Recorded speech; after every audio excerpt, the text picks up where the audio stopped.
예, 최강 시사. 네, 이재명 민주당 대표가 당 안팎으로 거취 압박에 시달렸죠. 그리고 시달리는 가운데 당원과의 실시간 대화를 어제 했습니다. 소통 확대 행보에 나섰습니다. 과연 이게 당내 혼란을 가라앉힐 수 있을지 관련해서 더불어민주당 홍익표 의원 모셨습니다. 안녕하세요. 네, 반갑습니다. 예, 본격 인터뷰에 앞서서 오늘 국회에서 어떤 행사가 있으시네요? 예, 제가 지금 체육 관광위원회 위원장을 맡고 있습니다. 그렇죠. 네. 네. 잘 아시는 것처럼 이제 요즘 문화체육 관광 분야가 우리 국가에서 굉장히 중요한 경제적으로도 중요하고 그렇죠. 사회적으로도 중요한데요. 이 분야 관련 예산이 지금 1%인데요. 1% 된 게 지난 김대중 정부 2000년에 예. 박지원 장관 때 1%가 됐습니다. 국가 예산에서 예. 차지하는 비중이. 예. 그때 박지원 장관이 내가 힘 있는 장관이라고 자랑을 굉장히 많이 하시는데 지금 현재 1.05%밖에 안 돼요. 그러니까 20년 넘게 정체돼 있었는데 이 분야의 예산을 2%로 단계적으로 해서 한 4, 5년 내에 2%까지 가자 하는 내용입니다. 제가 이 주장을 하는 이유는 뭐냐면 첫째는 문화예술 체육 관광 분야가 우리 삶에 그러니까 이 국민 행복 지수에서 가장 중요한 분야이기 때문에 그렇고요. 그다음에 두 번째는 우리나라의 새로운 성장 동력으로 이 분야가 굉장히 중요합니다. 예. 실제 제조업 분야에 비해서 고용 창출 효과가 최소한 3배에서 5배 이상 나오는 것으로 지금 분석이 되고 있고요. 또 우리나라 젊은 2030 세대가 좋아하는 질 좋은 일자리가 이 분야에 굉장히 많이 있습니다. 네. 그래서 이쪽에 새로운 성장 동력과 고용 창출 분야 효과가 있고 그다음에 마지막으로 우리나라 국가 브랜드가 최근 들어서 굉장히 높아진 데는 K컬처 소위 한류라고 하는 그렇죠. 영향력이 굉장히 컸거든요. 예. 그래서 이 한류의 국제 경쟁력을 계속 유지하기 위해서는 이 분야에 좀 투자를 좀 늘려야 된다. 그래서 이 분야에 대한 예산을 좀 늘리는 것은 그냥 재정 부담을 늘리는 게 아니라 미래에 대한 투자다 이렇게 생각합니다. 생각해 보니까 그러네요. 미국이나 유럽이나 관광국의 비중이 GDP에서 굉장히 좀 크거든요. 예. 박물관도 주민들은 공짜로 가고 그렇습니다. 그러니까 굉장히 만족도가 높은데 한국도 좀 그런 시설들이 그리고 K컬처를 제대로 좀 즐기고 만끽할 수 있는 해외 관광객들이 이렇게 올 수 있는 시설들이 있었으면 좋겠는데. 예. 그래서 오늘 행사에는 예. 많은 분들이 함께해 주세요. 그러니까 예술인 총회연합회, 대한체육회 등등 예. 산하단체 모든 분들이 이번 행사에 대해서는 굉장히 기대감을 갖고 앞으로 해야 될 우리 국가적 과제라고 공감될 형성이 돼 있습니다. 예. 이제 당 이야기를 좀 해보겠습니다. 당 분위기는 지금 전 비서실장 사망으로 좀 술렁이었었는데 어떻습니까 지금은? 근데 좀 몇 가지 악재가 있었죠. 작년 지난달 말에 27일 있었던 체포동의안 표결 내용도 그렇고, 예. 그다음에 최근에 전 비서실장께서 불행한 일이 있었기 때문에 그러한 것들이 전반적으로 당 상황에 부정적인 영향을 줬었던 건 사실이고.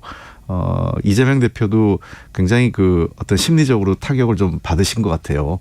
그러나 도리어 어려운 상황이 되면서 당내에 더 이상 이게 분열되거나 당내 갈등이 깊어져서는 더 큰 민주당 전체 위기가 확산될 가능성이 높다 하기 때문에 최근 들어서의 분위기는 조금 더 절제되고 분열적 언행을 자제하려고 하는 노력들이 좀 확산되고 있습니다. 그렇군요. 어제 당원과의 실시간 대화 여기에서 어떤 공감대가 이루어진 겁니까? 아니면 이른바 이제 비명계 의원들도 비슷한 생각을 갖게 되는 겁니까? 어떻게 보세요? 우선 대표께서 직접 나섰던 거죠. 예. 그동안 소위 우리 당내에서 이제 분열적 언행들이 횡행했습니다. 입에 담기도 좀 그런데요. 무슨 과일과 관련된 내용이라든지 무슨 뭘 찢는다든지 이런 식의 굉장히 적절치 못한 표현들이 있었어요. 그러니까 저는 그렇게 생각을 합니다. 같은 당의 당원과 동지들 간에도 비판할 수 있는데 그 비판은 존중과 배려가 전제돼야 된다고 생각을 합니다. 예. 존중과 배려 없이 모멸적 언어나 그다음에 모욕적 언행을 통해서는 아무런 문제가 해결될 수 없는 것이고 그러한 문제에 대해서 이재명 당대표가 직접 이 문제를 왜냐하면 주로 지금 당원의 상당수가 이재명 당대표를 지지하고 있는 분이 많이 계시지 않습니까? 예. 그래서 그분들에 대해서 이재명 당대표가 어제는 직접적 소통을 통해서 자제를 부탁드렸고요.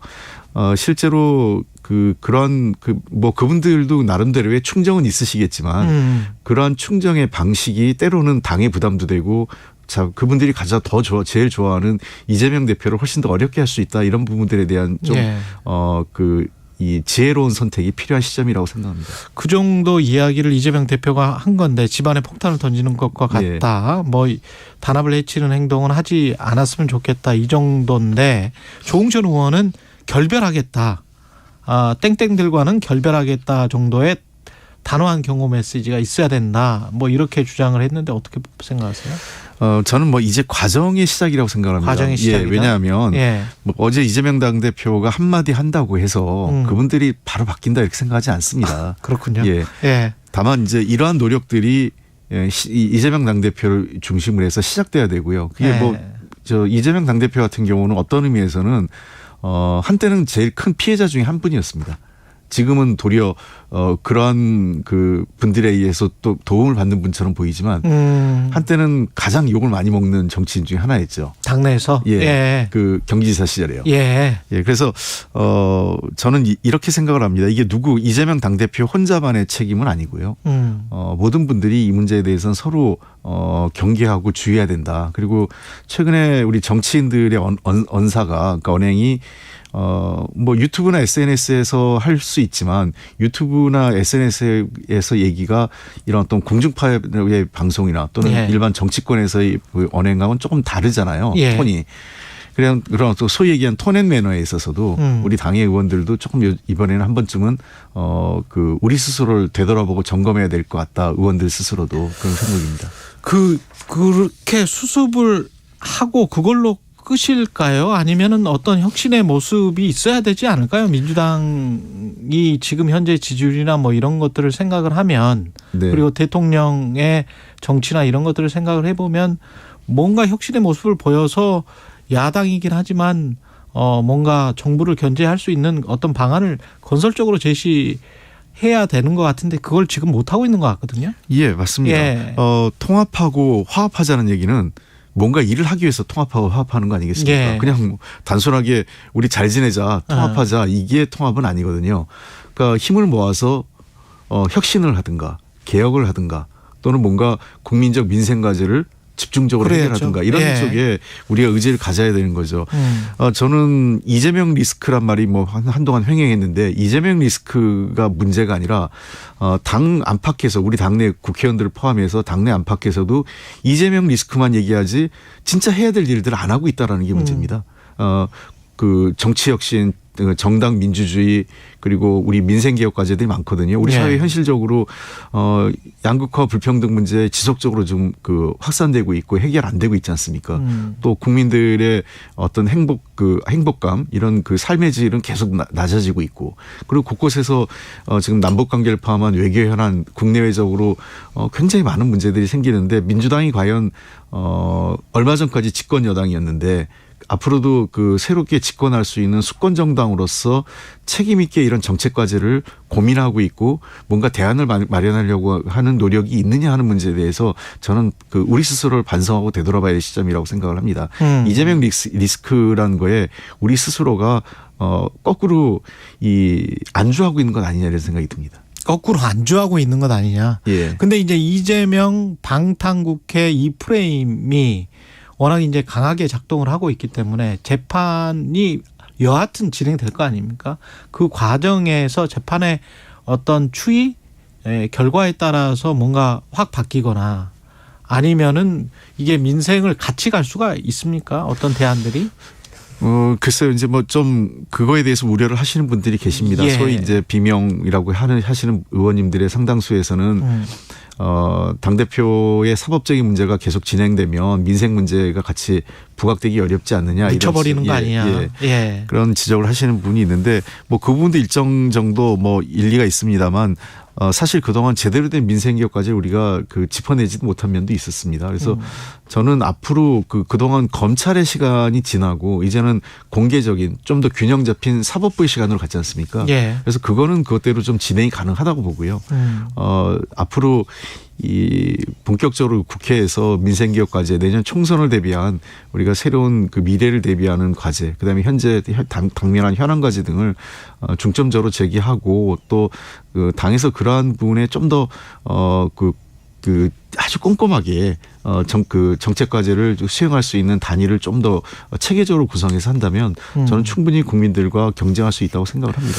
민주당이 달라져야 한다고 생각하는 분들은 이런 생각도 하시는 것 같아요. 그러니까 인적 쇄신도 좀 필요한 것 같다. 왜냐하면 지금 현재 양상이 뭐 이렇게 내용이 잦아든다고 하는데 그 내용이 잦아드는 게 혹시 지금 현재 국회의원들이 친명계든 비명계든 뭐 서로의 기득권을 지켜주는 방향에서 적당히 네. 그거는 이제 뭐 국민의 민생이랄지 민주당의 혁신이랄지 이런 거하고는 좀 관련이 없잖아요. 네, 예. 맞습니다. 그래서 예. 제가 아까 안주란 말을 했던 게 그런 겁니다. 소위 예. 이재명 리스크를 갖고 한쪽은 방어하고 한쪽은 예. 뭐 그거에 대해서 비판하면서 실제로 해야 될 일을 하지 않는. 그러니까 저는 그런 의미에서 민주당이 도리어 이재명 리스크를 핑계로 해서 빌미로 해서 안주하는 것 아니냐는 제가 말씀을 드린 건데요. 예. 국민들이 원하는 문제가 진짜 뭐냐 하는 문제를 우리가 지금 정말 가슴 깊이 새겨야 될 시기입니다. 그리고 기득권 문제에 대해서 저는 정말 개혁을 얘기할 때는 자기부터 헌신하는 개혁이 시작돼야 됩니다. 개혁은 남이 하라고 하는 게 아니라 자기로부터의 개혁입니다. 예. 그 인적 쇄신과 관련해서 뭐 사무총장 바꿔라 뭐 이런 이야기도 있습니까? 일부에서 이제 전체적으로 이제 당직 개편 얘기가 나오는 주장도 하고 있는데요. 예. 당직 개편 문제는 통상적으로 당대표가 한 2년 임기 중에 한 1년 지나면 당직 개편을 하는 경우가 종종 있습니다. 그래서 그거는 전반적으로 앞으로 지금 대표께서 의견 수렴을 하시지 않습니까? 의견 수렴을 하시면서 2년 이제 남은 1년 새로운 1년이죠. 당대표로서는 그 새로운 특히 총선을 대비한 그런 어떤 그 당직 개편의 필요성이 있다면 그 수요에 맞게 바꿀 수 필요가 있지 않을까 생각을 하고요. 근데 뭐 특정해서 사무총장이다. 뭐 전략기획위원장이다. 누구다. 뭐 이렇게 정책위원장이다. 예, 뭐 이렇게까지 특정을 해서 할 필요는 없고 의견을 들어보면서 전반적으로 총선에서 누가 진짜 일을 제대로 할 수 있는 사람이냐. 저는 지금의 우리 당의 모든 선택의 과제는 혁신과 총선 승리입니다. 예. 그거에 적합한 임무를 하면 됩니다. 저는 그 이재명 대표와 가깝냐 안 가깝냐 이게 중요한 게 아니라 그 사람이 적재적소에 들어갈 그만한 역량과 경험을 가지고 있느냐가 더 훨씬 중요하다고 생각합니다. 예, 혁신과 총선 승리를 말씀하셨는데 마침 또 이제 다음 달이나 5월쯤에 이 사무총장 이 지금 거론되고 있는 인적 쇄신뿐만이 아니고 원내대표 선거도 지금 치러진다고 들었는데 이렇게 되면은 누가 후보가 될지 의원님도 지금 하마평에 오르는 것 같은데요? 예. 예. 그렇습니다. 예. 지금 뭐 여러 의원들께서 아마 준비를 하고 계신 것 같고요. 아직은 뭐 공식적으로 일정이 확정되지 않았기 때문에 뭐 공개적으로 뭐 어떤 그 출마 선언을 하거나 이런 상황은 아니지만 의원님들하고 광범위하게 의견을 수렴하고 있는 상황입니다. 예. 앞으로 원내대표가 굉장히 중요하죠. 뭐 당대표, 원내대표는 그런 것 같습니다. 하나는 최고위원회 구성의 일원이기 때문에 당대표를 중심으로 해서 당을 안정적이고 효율적으로 이끌어가는 게 첫 번째 과제고 예. 다만 두 번째는 다른 당대표와 그 최고위원들은 당원의 뜻에 선출되지만 원내대표는 의원들의 총회에 의해서 선출되지 않습니까? 네, 그렇죠. 그렇기 때문에 이 고유한 권한과 역할이 있습니다. 그래서 그러한 이 의원들의 특히 최근 들어서 우리 당의 약간 문제는 당원들과 의원들 간의 이 현상을 보는 시각에 상당한 이제 격차가 좀 발생하고 있지 않습니까? 그렇죠. 그래서 첫 번째는 이 격차를 줄이는 게 중요하고요. 두 번째는 그 격차를 현실적으로 인정하고 어떻게 이 당이 선택과 결정에 그러한 그 격차를 반영해서 조정해 나갈 것이냐 하는 문제이기 때문에 그런 측면에서 원내대표는 상당한 균형자 역할을 좀 할 수 있고요. 그리고 두 번째는 특히나 민생 과제는 국회를 중심으로 이루어지지 않습니까? 그래서 이 원내대표가 어떤 메시지 그리고 어떤 이미지로 이 국정 현안을 당면 현안 과제를 대하느냐에 따라서 당이 민생 과제에 좀 더 집중하는 모습을 부각할 수도 있다 이렇게 생각합니다. 예. 그 결심은 하신 겁니까? 예, 상당 부분. 예, 출마의 결심은 하신 거고 당 외의 상황을 좀 보겠습니다. 김기현 대표를 오늘 이재명 대표가 만날 예정인 것 같고요. 여야 협치가 가능하겠습니까? 김기현호 출발하면서. 글쎄요. 예.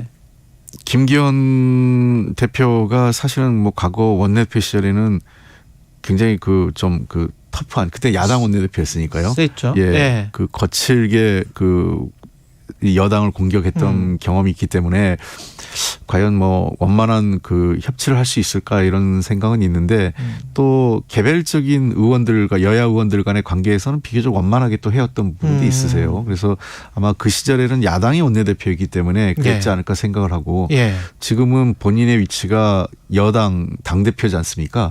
여당의 당대표라는 것은 사실은 좀 더 국정 현안에 있어서 야당에게 좀 더 여유 있게 양보도 하고 품을 넓게 해서 가는 자세가 필요하거든요. 그런 측면을 좀 기대를 해보겠는데 아직까지는 모르겠습니다. 좀 현재는 반반인데요. 일단은 뭐 이재명 당대표하고 서로 만나면서 어떻게 물꼬를 트는지가 중요하고요. 저는 한 가지 제안한다면 이제 김기현 당대표도 새로 뽑혔고 이재명 당대표의 소위 검찰 수사가 다 끝났지 않습니까? 기소 단계니까요. 당초 우려했던 것처럼 대통령과 여야 대표가 만났을 때 대통령이 만나는 게 검찰 수사에 영향을 줄 수 있다 이런 걸로 반대를 했지 않습니까? 그게 이제 우려가 지났잖아요. 그런 걸 감안하면 김기현 당대표와 이재명 당대표를 포함한 윤석열 대통령이 3자회동 정도는 필요한 시점 아니냐. 특히 최근 들어 여러 사회 갈등적 요인도 많고 외교 현안도 많습니다. 한일 관계 포함해서 이런 등등의 것들을 대통령이 직접 여야 지도자들과 대화하고 소통하는 것이 필요하지 않을까. 지금 출범한 지 1년이 다 돼가는데 야당 대표를 아무도 안 만나고 있지 않습니까? 이거는 이런 적이 없어요. 그래서 정의당 대표랑 한번 가긴 갔었죠. 아니 제가 얘기하는 그런 어떤 뭐 행사식의 문제가 아니라 과거에는 소위 여야 당 대표 또는 원내대표를 만나야 되는 문제가 있기 때문에 만약 이렇게 되면은 당 대표를 안 만나는데 원내대표가 대통령을 만날 수 있겠습니까? 그러니까 그건 저는 대통령께서 한 번은 허심탄회하게 서로 간의 국정 현안에 대한 논의를 새롭게 출발한 김기현 대표와 이재명 당대표와 함께 논의해 볼 필요도 있다. 그게 저는 대통령한테도 훨씬 더 국민들에게 좋은 이미지를 줄 수 있다고 생각을 합니다. 지금이 한국 외교에 굉장히 중요한 순간인 것 같거든요. 일본 갔다가 미국 갔다가 뭐 5월에 또 일본을 다시 가서 G7 갈 가능성이 높게 됐는데 이 상황에서 우리가 꼭 취해야 될 것들은 뭘까요? 야당 입장에서는. 야당은 외교라는 거는 뭐 사실 늘 여야가 없이 국가적 현안이기 때문에 도와줘야 된다, 도와야 한다는 뭐 기본적인 입장은 갖고 있습니다만 최근에 윤석열 정부의 한일 관계를 풀어가는 문제는 그 선을 좀 넘어서는 거 아니냐는 생각이 듭니다. 아무리 대통령의 선택이라고 하고 외교 현안이라 하더라도 법과 원칙에서 벗어날 수는 없거든요. 이게 지금 대법원 판결을 정면으로 부정하고 있는 거거든요. 그리고 제3자 변제는 당사자가 거부하면 할 수 없는 거거든요. 이게 법적인 문제가 분명히 남아 있는데 이 문제를 그냥 해소하지 않은 상태에서 밀어붙이고 있는 거거든요. 이미 생존 피해자들은 거부 의사를 문서로 밝혔고. 분명히 밝혔습니다. 법원에 청구서를 올렸지 않습니까? 이 법적인 문제를 어떻게 할 거냐는 겁니다. 나중에 진짜 뭐 그런 일이 발생하면 안 되지만 이 문제가 몇 년에 정권이 바뀌든 상황이 바뀌면 이 관계자들 전부 다 또 사법 처리되거나 뭐 국정조사 대상이 될 수도 있는 거예요. 그렇군요. 직권남용이나 뭐 이런 걸로? 그렇습니다. 직권남용이고 법 위반이 되는 겁니다. 박진 장관을 포함해서 외교부 관계자들, 대통령실 관계자 이분들이 저는 왜 이런 방식을 택하는지 모르겠어요. 그래서 이 문제는 뭐 속도감도 중요하지만 법과 원칙에 따라야 되는 겁니다. 그래서 제3자 변제 문제에 대해서 어떻게 해야 되는지 최소한 저는 과거 문희상안을 자꾸 거론하는데요. 문희상안은 본질적으로 다릅니다. 문희상안에서는 전범기업들이 포함된 것, 한일 기업 중에서도 전범기업과 대일 청구자금으로 이득을 본 한국 기업. 그리고 한일 양국 정부가 공동으로 사자가 함께 자금을 조성하는 거였어요. 그랬었죠. 그리고 두 번째는 법적인 문제로 법제화하겠다는 거였습니다. 관련 내용을 국회에서 아무것도 안 하고 있잖아요. 그러면서 이것을 문희상안이다 이렇게 얘기하면 이거는 뭐 멀쩡히 계신 문희상 당대표 전 의장을 뭐 저 완전히 황당하게 만든 거죠. 그래서 문희상 의장이 내 안과 다르다라고 분명히 말씀하신 것도 그런 부분인데 이 뭔가 불리하면 과거 이거 여당이 했던 거다 이렇게 그 둘러치고 예. 법적인 문제에 대해서 명확하게 해명하지 않고 가는 것은 윤석열 대통령 스스로가 그 법조인 출신 아닙니까? 예. 법조인 출신의 법과 원칙을 중시하는 분이 이런 방식으로 일처리하는 거는 굉장히 부적절하다. 그리고 이거는 국내적 법으로 문제가 있는 거고 그다음에 또 하나는 일본이 전혀 변화가 없지 않습니까? 예. 하야시 일본 외상이 도리어 강제동원이 없다. 그렇죠. 일본이 사과할 일도 없다라고 했습니다. 강제동원이 없었다. 예. 예. 아예 그 강제동원 자체를 부정하고 있는 상황으로 이전되고 있어요. 그리고 일본은 이번 기회에 그 후쿠시마 그 원전 오염수 방류 문제하고 또 후쿠시마 농산물에 대한 규제를 푸는 문제까지도 다 털으려고 그러고 있어요. 지금 윤석열 대통령하고 정상회담에서. 농산물까지도요? 예. 저는 그래서 도대체 우리에게 무엇이 있느냐, 어떤 그 일본이 도대체 우리에게 뭐를 양보하고 뭘 해야 되는지 전 모르겠습니다. 뭐 최소한 이번에 문제를 푸는데 굳이 우리 국민 정서를 감안한다면. 뭐 예를 들면 야스쿠니 일본 내각이나 일본 정치인들이 야스쿠니 그 신사를 참배하는 것을 중단하라든가 독도 영유권 주장을 그리고 독도 영유권을 포기하든가 그 일본 방위백서를 수정한다든가 이런 정도는 합의를 해야 되는 거 아니냐는 거죠. 알겠습니다. 여기까지 듣겠습니다. 지금까지 더불어민주당 홍익표 의원이었습니다. 고맙습니다. 네, 감사합니다. 여러분은 지금 KBS 1라디오 최경